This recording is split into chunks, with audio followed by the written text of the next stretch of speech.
Hi, I'm Rachel Gastick, and this is Formative, the podcast where today's leaders are interviewed by leaders of tomorrow.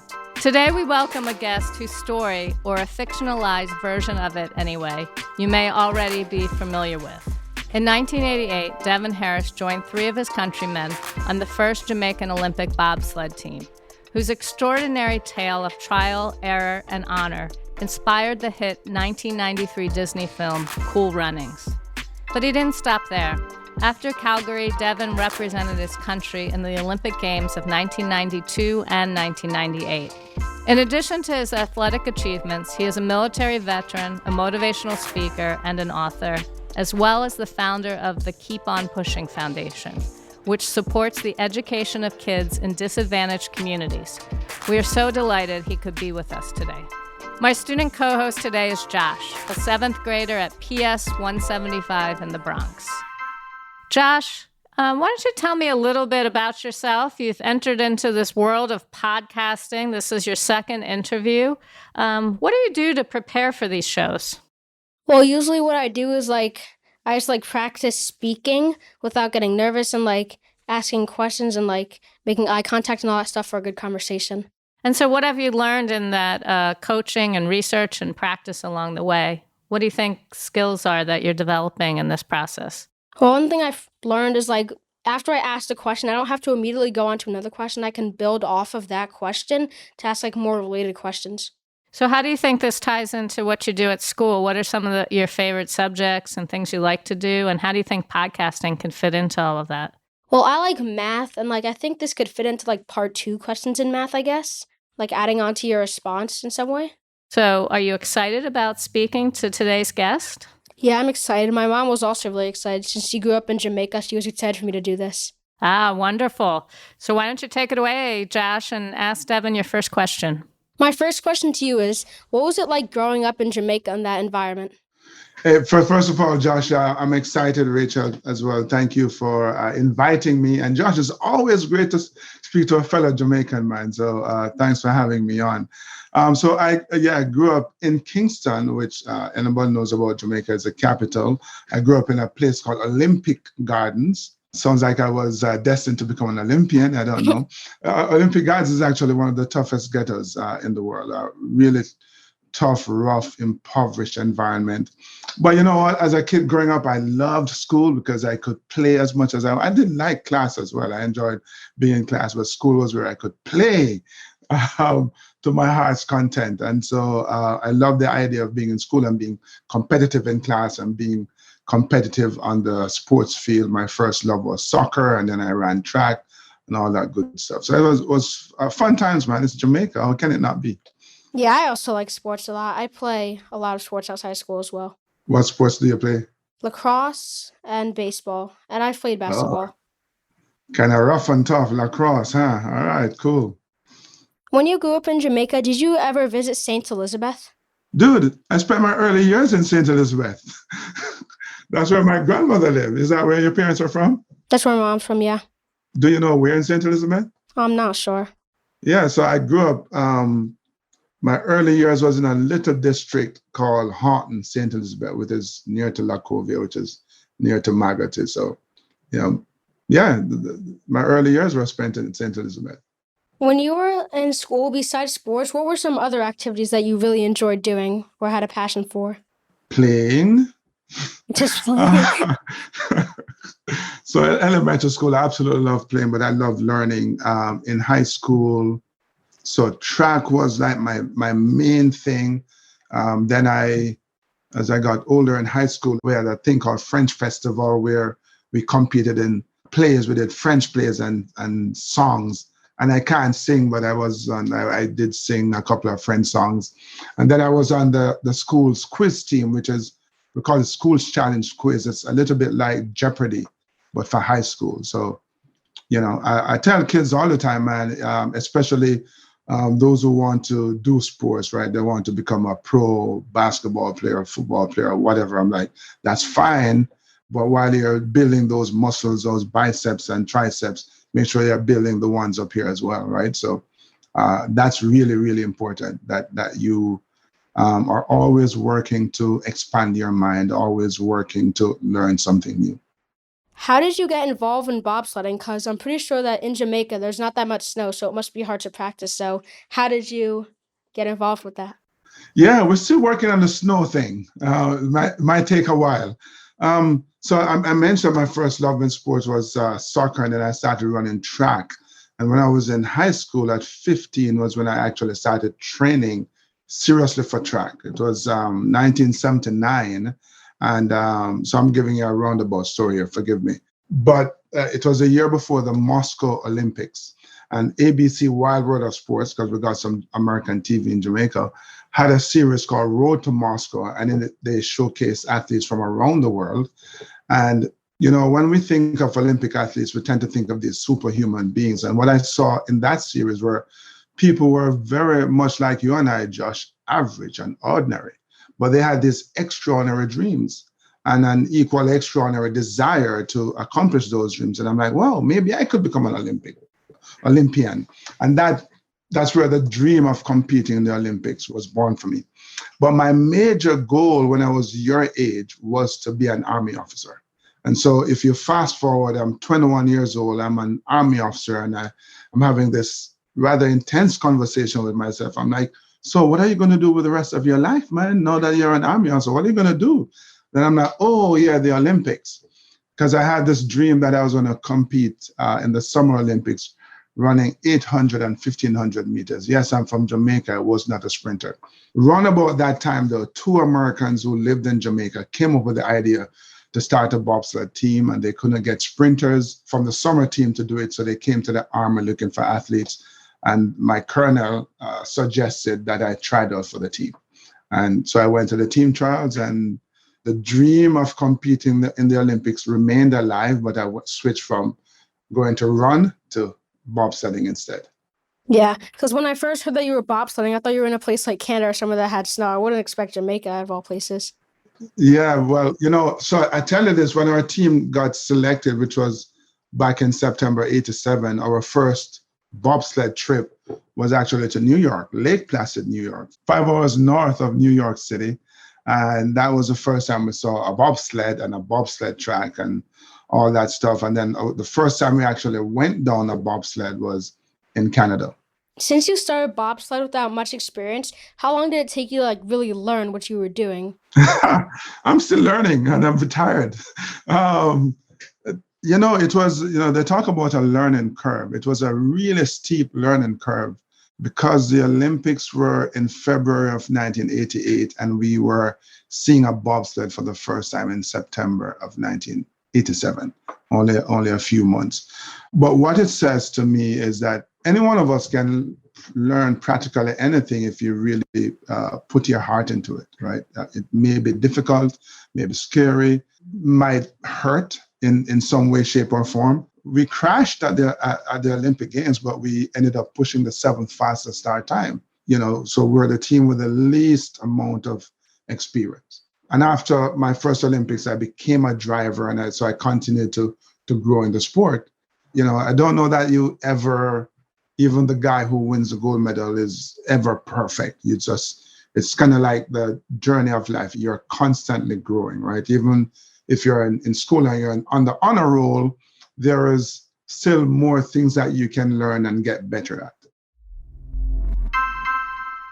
Did you have any inspirations for running track, like anyone that you looked up to? Because usually people have a motive for doing what they do.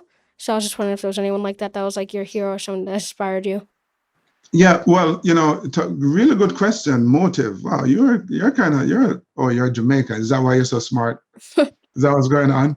Being Jamaican, you think that, a guy like Donald Quarry, who was an Olympic medalist in 1976, would have been my hero. But my hero, the guy I looked up to, was a guy called Sebastian Coe at the time. He's now Lord Sebastian Coe. He was an English 800-meter runner, and he was the best in the world at the time. So I aspired to be like him.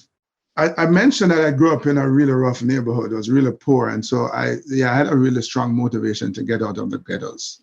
Now, I know that I'm more famous for being an Olympian, but I did not at the time see sports as my way out. And I still to this day, I don't think that sports was my way out, although I use my sporting background and achievements a lot now.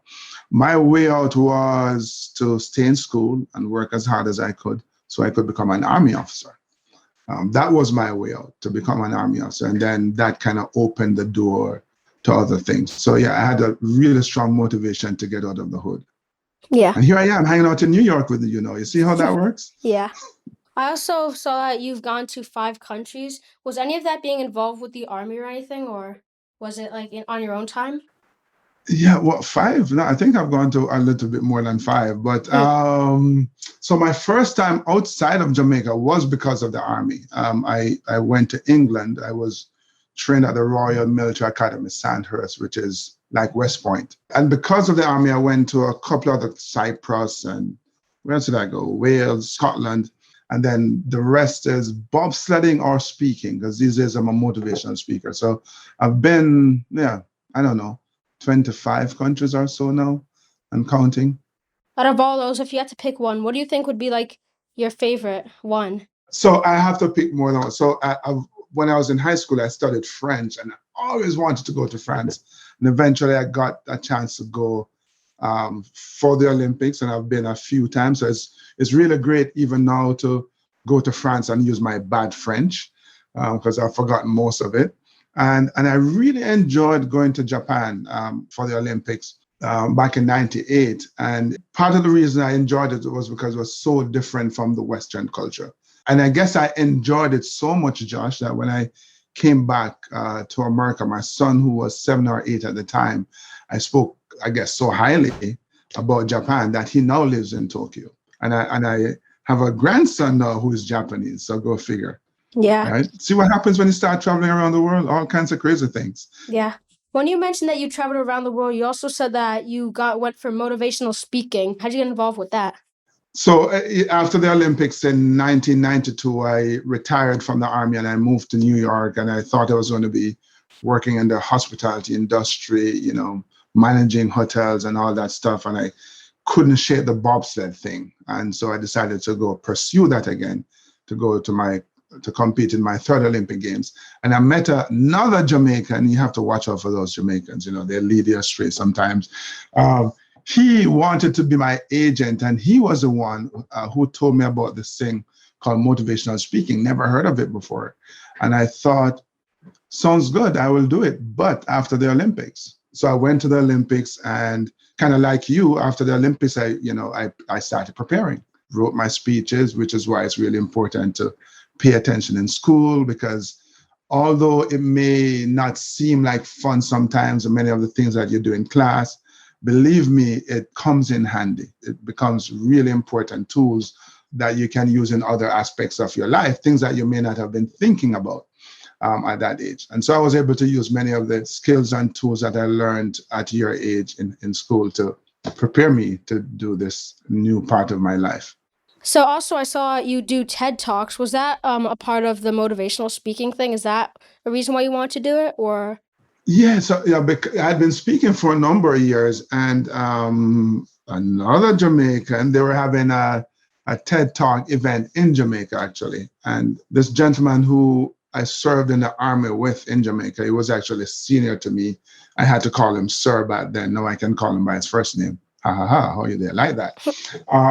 But he told me that there was a TED Talk event happening, and would I be interested? And I'm like, absolutely. And so I think that it's really important to take advantage of opportunities when they appear. And it may be something that you're not accustomed to, that's something that you may never have done before, kind of like, bobsled and being Jamaican, or, didn't know anything about motivational speaking, but I'm like, I think I can do that. It's really important that we're always challenging ourselves, because that's the only way you grow and get new, cool experiences. Yeah. So you got involved with motivational speaking from someone else. So what do you think the best pieces of advice you were given was? That's a really tough. I knew you were going to ask me some hard questions. What's the best piece of advice I've ever been given? I don't know if it's one piece of advice per se, but just things that I've kind of learned from other people along the way. And I always forgive me, go back to my grandmother, who I spent my very early years with her in the country in Jamaica. And she was an amazing storyteller, and she used to tell me all these stories. The ones that I think had the greatest impact on me were the ones she used to tell me about soldiers and the amazing things they could do and not get hurt. And it just kind of lit up my little 5-year-old imagination. Didn't know if I could do those things, but I wanted to do it. And that's what inspired me to want to be in the Army. But more importantly, it inspired me to want to do things that other people thought were difficult or impossible. And that has really stayed with me. So people will make, suggestions, or the colonel tells me to go to the bobsled team trials, and I went. But the truth is that I didn't have to make the team. But once he told me to go and I was going, I had to make the team. I don't know how I was going to do it. I just knew I had to do it, right? So I decided to take on that impossible task. And because I joke around a lot, Josh, I tell people I'm scared of speed and height, and they think I'm joking. No, I'm actually scared of speed and height. But I had to do it, right? So just those stories that my grandmother told me, I just kind of stayed with me all the way through. So how did it feel being in a movie? Like, were you surprised? Were you happy? Or was it just like, you didn't really care? That's a really good question. So, first of all, the movie, they took 5 years to make the movie. The movie was released in 1993. And so it was kind of cool to hear, they want to make a movie about it. And then, I'd have my friends go, what's going on with the movie? And like every 6 months, you'll hear they're making the movie, or they're not making the movie. And then I had actually moved to New York. And so at the end of, must have been early 93, yes. I got a call and they go, hey, they're filming in Calgary. Would you like to go? I'm like, of course. So, it's really cool, Josh, to be on a Hollywood movie set. I don't know how many people have ever been on a Hollywood movie set, but it's really cool to do that. But I would say it's even more cool to be on a Hollywood movie set, watching them film a movie about a part of your life. Very, very flattering, I have to say. So, it's just one of the things that Hollywood movies are made of. When I was growing up in Kingston there, I never could have imagined that I would get to the point where somebody's making a movie about a part of my life. Did you spend time with the actor that played you so that they could really master you in the film? Well, the characters in the movie are really different from real life characters. We spent a lot of time with the writers, and they wrote something entertaining, not true to form. And then I was on set. I met all the actors and worked with the stunt guys, but they weren't trying to, play Devon Harris per se. We were playing a character that the writers wrote. Yeah, since you've made a bunch of videos and a movie, do you watch them a lot, or do you not watch the movie at all? I have not watched the movie in a while. I mean, obviously I've watched it numerous times. I've been to Japan and seen the movie on TV, so it's like, oh, look at that. That's me speaking Japanese. How does that work, right? And of course, I've watched it with my kids as well. So but it's been a while since I've watched it. How'd your kids react to you being part of a movie or based off a movie? I'm not famous to my kids. I'm just daddy. They don't really care. They're like, oh, it's just you, daddy, silly. Did you watch your TED Talks as well, or? Why do you have to ask me all those hard questions, man? I have watched my TED Talk. It's kind of weird, and I hear people say it all the time. They don't like to hear themselves on tape, and I'm one of them. But because I want to get better at what I do as a speaker, I make myself watch myself, and it's painful to watch myself because I'm highly critical of myself. But I also know that's the only way I get better. So I do watch some of the stuff that I do. Yeah. Do you think that they're helpful? When you watch it yourself? Yes, I think it's, in the same way, when you're in school and you write an essay, for example, and the teacher says you should reread your essay, you really should. Can I confess that I never did when I was in school? I'm like, I just wrote it. Why would I read it? And now that I'm older and I'm writing speeches and books, I recognize the wisdom of that advice. But what it does is that it just gives you a chance to have a second look at what you wrote or what you said, So I do watch myself and study myself so I can get better at what I do. Yeah, it like helps you improve by looking at your writing and seeing at your videos and seeing the mistakes and how you can improve. Exactly, because no matter what it is that you do, as human beings, we're imperfect. Having said that, we can always improve. And so even when you do your very best, if you're going to be honest with yourself and you look, you go, oh, I missed this, or I could have done this better. It was good, but I could do it better. And so you can make a mental note so you can improve the next time.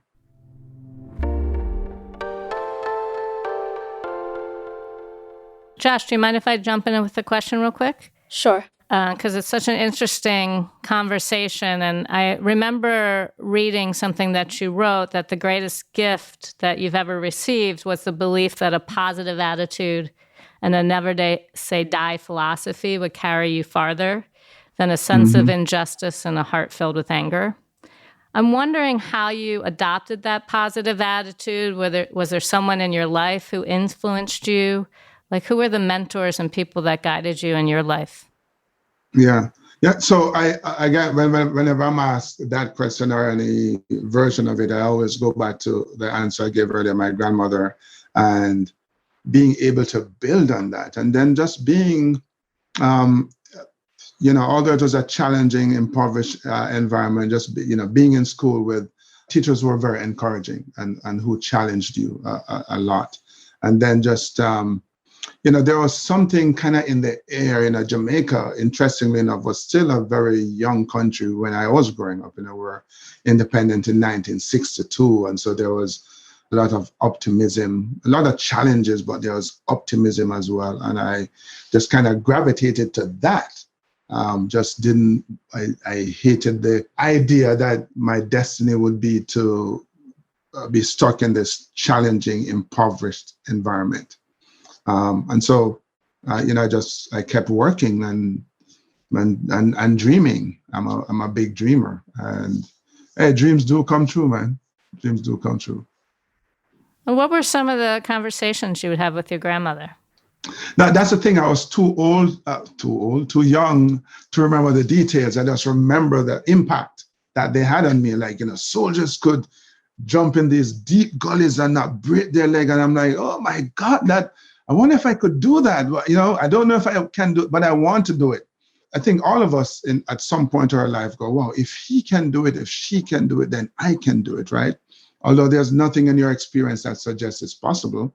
So I'm just taking that. And is that coupled with, I don't know, whatever it is inside me that just want to succeed, just want to do things. That it's a kind of a crazy combination. Crazy good, though. What happens when you're at your lowest point? Yeah, that. Welcome to life. You are going to have those low moments, and you just kind of have to embrace them, accept them.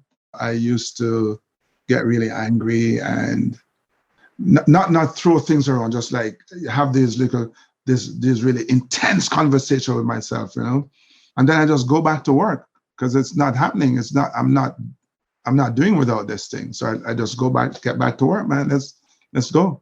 It's kind of like a boxer in the ring. I always use as an analogy, except for when Mike Tyson knocks out a guy in 90 seconds. I've never seen a boxer go through 15 bouts and not get hit, right? And they're just like, okay, all right, I got hit, but I'm not going to stay down. I'm going to come out swinging. And that's what you have to do in life as well. I have one more question for you. Mm-hmm. While you were growing up, if you read many books, what do you think are some of your favorite or most inspirational books that you've read? Well, first of all, it's not fair to say I read many books. I actually only used to read the books that I had to read. But as you say that, though, we're going back to elementary school now, Josh, right off the top of my head. There was a story I read about the little engine. Yes, I can. Yes, I can. I know I can. I know I can. Those are the kind of things that just like truly resonate with me, because it's just saying, no matter what the challenge is, if you really hang in there, right? If you keep saying, and I have a book, I actually wrote a book, Yes, I Can, the story of the Jamaican bobsled team. So if you keep saying that, yes, I can, well, one of the things that impacts your ability to succeed is what you keep saying to yourself over and over again. If you keep saying, I can't, then that's what's going to happen. But if you say, yes, I can, then more than likely it will happen. Josh, do you have more questions? Do you want to do your this or that? Halloween or Christmas? My favorite holiday is Christmas because I was born on Christmas Day. What's the best Wi-Fi name that you've ever seen?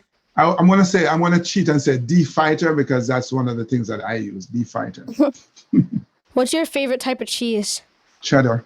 Fan or AC? Oh, fan or AC? AC, man. I hate being hot, although I'm from Jamaica. Would you rather a cruise or a plane? Oh, I prefer flying. I don't like too much water. I like my water frozen. Arctic or tropical? I'm going to have to go tropical because when you say Arctic, I'm thinking North Pole here now. So tropical. And my last question is riches or happiness? Happiness, always. If you're happy, then you have all the riches in the world. Yep, that's how I want for say.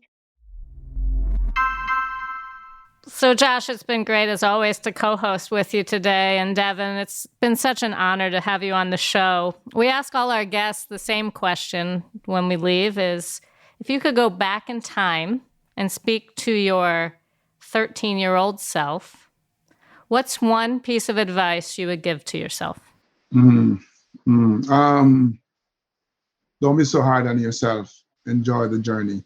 Work hard, but enjoy the journey as well. I don't think I did that enough. Devin, thank you so much for being with us today and for spending time. And we just really appreciate you and have learned a lot from you today. So thanks so much.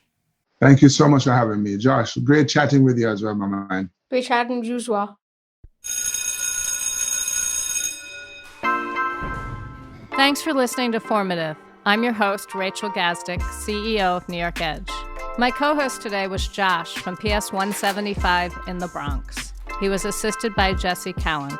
Our guest today was speaker, writer, and Olympic athlete Devin Harris. Our production partner for this series is Citizen Racecar. The show is produced and story edited by Charlotte Moore Lambert. Post-production and original music by Garrett Tiedemann. Production manager Gabriella Montequin.